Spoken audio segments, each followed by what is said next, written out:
So with Saka, Martinelli and Saliba all having contracts at Arsenal that expire in 2024, with Arsenal having the option of extending Martinelli's for just one more year to 2025, it's no wonder why the top clubs around Europe have been put on high alert. All three are 21 years old and I would say are all hovering just below that top level bracket, moving up from the young prospect category and now sitting in their own rights firmly as Champions League level players at least. But where should each go if they are looking to leave Arsenal, and should Manchester United be pursuing any of them? But before I go any further, would you be interested in watching one live Italian Serie A game each weekend? Well, if you are in the UK or Ireland, you can do exactly this by downloading the OneFootball app. This weekend it's Inter Milan versus Sampdoria at 7:45 on the OneFootball app, and if you're like me, you'll probably be interested in other leagues as well, so you can use the OneFootball app to look at stats, transfers, results and highlights from other leagues as well. So the OneFootball app has everything you need as a football fan. So if you do want to download the app and get all of that, a link will be left in the description below, and by downloading the app you will be helping to support the channel. So in this video we're going to be starting off with the player that I think is most likely to leave Arsenal, and that is William Saliba. Saliba last season at Marseille showcased the potential that Arsenal had signed him for,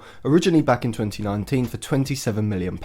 And he's carried on from where he left off, starting the season impeccably, already having the stature and style of a prime Rio Ferdinand, obviously not yet being as good ability wise, but you can see the resemblance. Like Van Dijk, he has the air of assurance and composure when dealing with pressurised defensive situations. He's got an athletic combination of pace and strength and is a very physical defender. He's still raw and needs to refine his one-on-one defending, as well as improving his reading of the game. For his height, he maybe isn't as physically imposing and dominant in aerial duels as he could be, but these are all things that come along with age. And given that Saliba is already a very physically and technically assured centre-back and can play in a high line because of his pace, whilst also being a very capable ball-playing centre-back as well, I think you'd have to say that Saliba is currently not just one of the best young centre-backs in world football, but could easily be developing into a world-class centre-back in the next 2 to 3 years. Given that United really only have Martinez and Varane, who you'd say are top-level centre-backs, Ten Hag may feel that in order to bolster his squad, he needs not just an alternative to Rafael Varane, but a player who can compete for his starting position.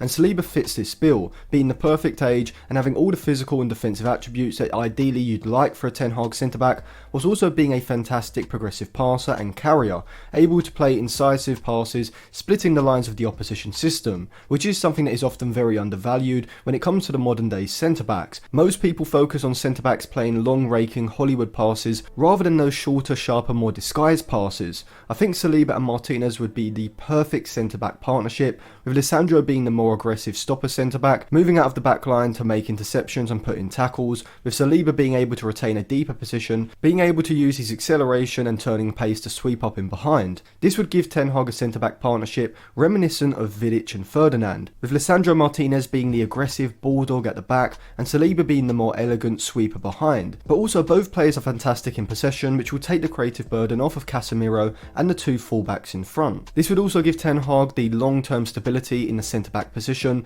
with Saliba being just 21 and Martinez just 24. I think Saliba is within the top 8 or 9 best centre-backs under the age of 23 in world football right now, with Matthias de Ligt, Josko Gvardiol, Jules Koundé, Ronald Araujo, Upamecano, Konate and Wesley Fofana all being other names on that list, with Saliba, de Ligt, Gvardiol and Koundé being the top 4 that I think will go on to be world-class centre-backs within the next 4 to 5 years, or maybe even sooner than that most probably. I wouldn't say that Saliba is better than Varane at the moment, instead I'd say that by 2024, when Saliba's current contract at Arsenal is set to expire and he'll be a free agent, he will be better than Varane, not just in possession but also from a defensive point of view as well. So Saliba would be the perfect long-term upgrade on Varane, not just for Manchester United but also for France as well. If I had to sign a young centre-back for United, Saliba would probably be my first choice, with de Ligt and Koundé just behind. If United could sign him next summer, instead of waiting until 2024 when they could get him on a free, he'd probably cost around £100 million at least, with Arsenal not being prepared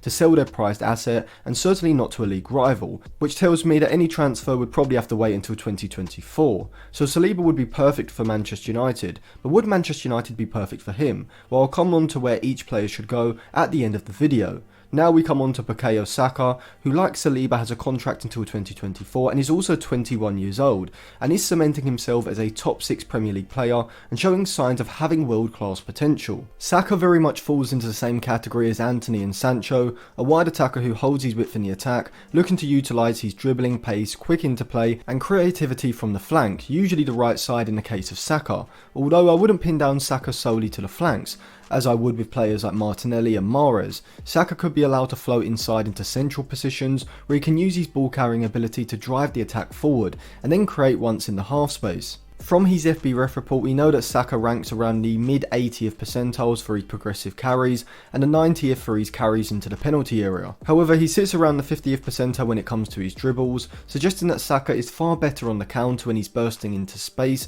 rather than when he's tasked with beating a defender in a more static one-on-one situation. His progressive passing, however, isn't great, ranking around the 20th to 30th percentile mark, showing that Saka needs to progress past being just a ball progressor when he has that space ahead of him, but also when he's up against a secure defensive unit, and the only avenue to go is through threaded passes into players between the lines, or intricate dribbles in tight areas. He does rank around the 60th percentile for his XG assisted, and around the 70th for his non-penalty XG, which he does overperform by 0.04 per 90, putting him in the mid 60th percentile for that metric. So at the moment, Saka is definitely not a top level player by any means, but he's an effective progressor of the attack, making him extremely valuable when there's a quick transition, and also he contributes by creating and scoring goals to a good level as well, even if he's not producing that elite level output just yet. Last season he recorded 18 goal contributions, 11 goals and 7 assists in 38 games, whilst this season he's got 8 goal contributions, 4 of each in just 11 Premier League games.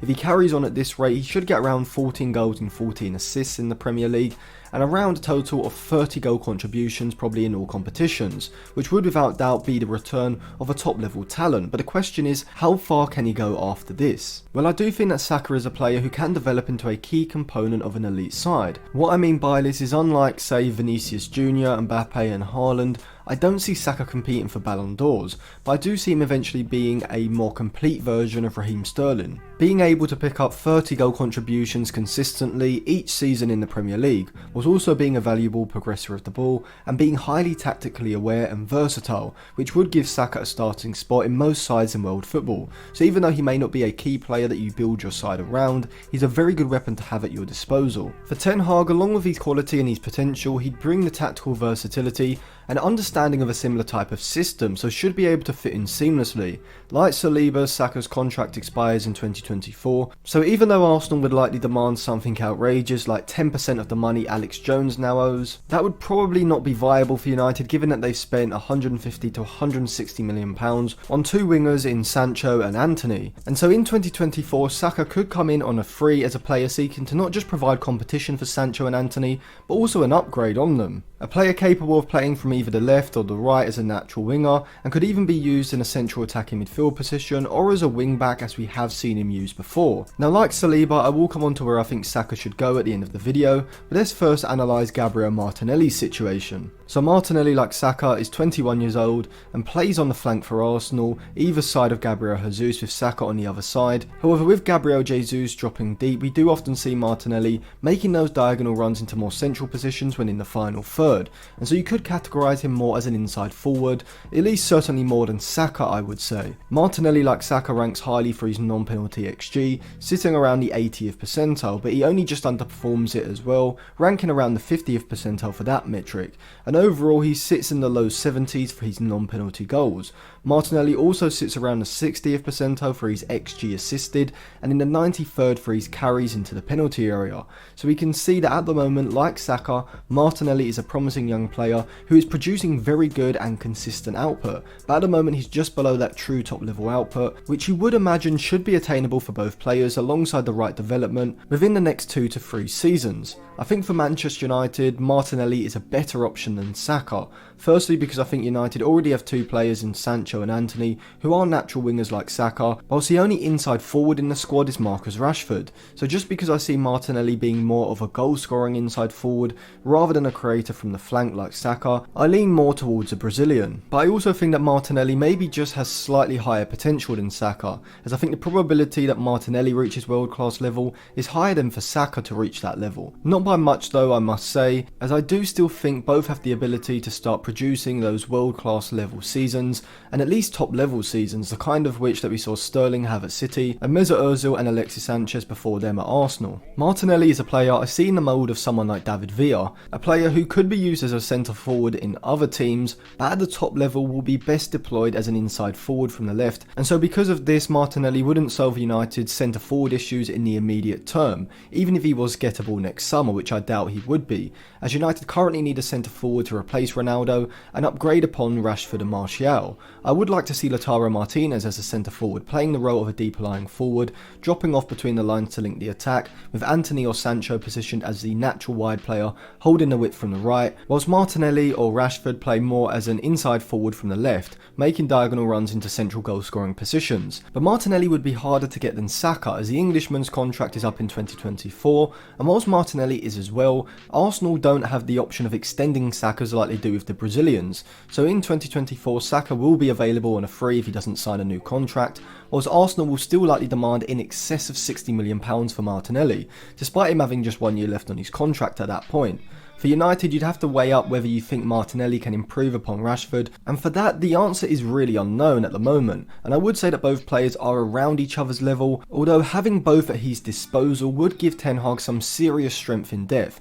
and competition for places, and for some reason I can just picture Martinelli making the move to United, whereas I can't much with Saka, and that maybe has something to do with Martinelli looking similar to RVP, bringing back forgotten memories of the past. But now that we've analysed all three, where should Saliba, Saka and Martinelli go, assuming they are going to leave in 2024 or maybe 25 for Martinelli, or potentially before if Arsenal were willing to sell and bring in some money? For clarity from the players' point of view, I think they should stay at Arsenal until at least 2024 and then move on frees or for reduced transfer fees, as not only will it give them 2 years to develop at Arsenal, the perfect place for them at the moment, but it will also mean that they avoid going for a huge transfer fee, which has its benefits, as firstly it means more clubs will obviously be interested and will also take the pressure off them when they arrive at their new club. Well, for Saliba, I think Real Madrid, Manchester City, Manchester United and PSG should all be interested in him, not just in 2024 when he'll be available on a free, but also in the next 2 summer transfer windows when he could be available for around £80 million potentially.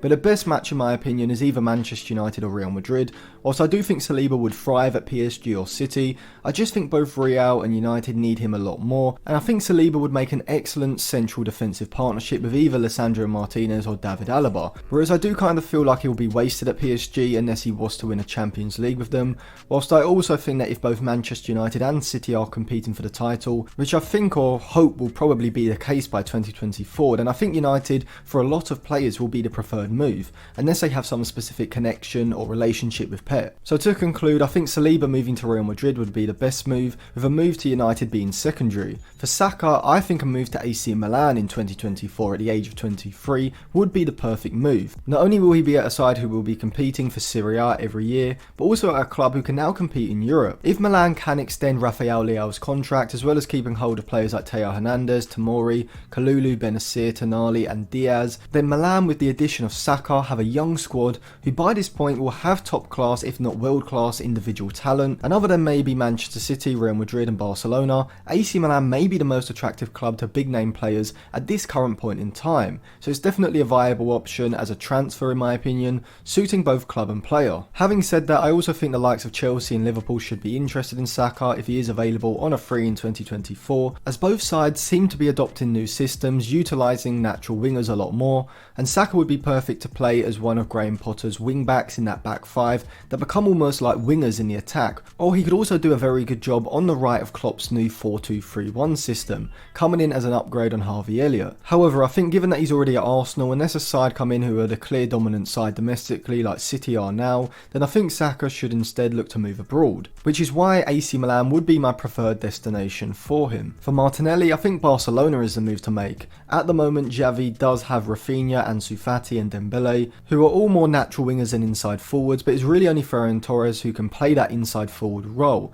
and I think Martinelli would be an improvement on him from that left side, having greater current and potential ability than the former City man in my opinion. The David Villa Martinelli comparison is one that I can't quite get out of my head, and I think his pace and dribbling, as well as him having played as a wide attacker in a system like Xavi's at Arsenal, on top of his goal scoring ability, makes him a player who I could see developing into a world class talent on the left of Xavi's 4-3-3 at Barcelona. They don't need him as of now unless they wanted to offer say £30 million plus Ferran Torres to Arsenal, but otherwise I think a move around 2024 or 2025 would be perfect for both Martinelli and Barcelona. So thank you for watching. If you enjoyed that video, make sure you subscribe to the channel and click the bell for notifications, give the video a like, and check out the description for more videos as well, and download the OneFootball app to watch live Serie A football every week.